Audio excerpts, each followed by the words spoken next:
ఈ మాసంలో వృషభ రాశి వారికి వ్యయ స్థానంలో కుజుడు ఉంటారు.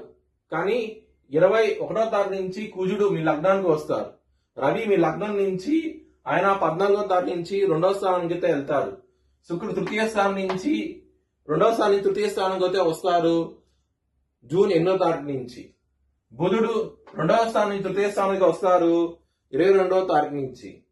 గురువు 2వ స్థానం తృతీయ స్థానానికి అయితే వెళ్తారు జూన్ 2వ తారీఖు నుంచి. కేతువు 4వ స్థానంలో ఉంటారు. లాభస్థానంలో శని ఉంటారు. దశమ స్థానంలో రాహు ఉంటారు. ఇవి గ్రహస్థితులు వృషభ రాశి వారికి. వృషభ రాశి వారికి కుటుంబ పరంగా చాలా బాగుండబోతోంది, ధన పరంగా చాలా బాగుండబోతోంది. ఈ వారం అనేది చాలా చాలా ఆనందంగా అవుతూ ఉంటారు. కానీ లవర్స్ కి మాత్రం ఇక్కడ మీ పంచమాధిపతి అయిన బుధుడు మీకు తృతీయ స్థానంలోకి వస్తారు. బుధుడు కర్కాటక రాశి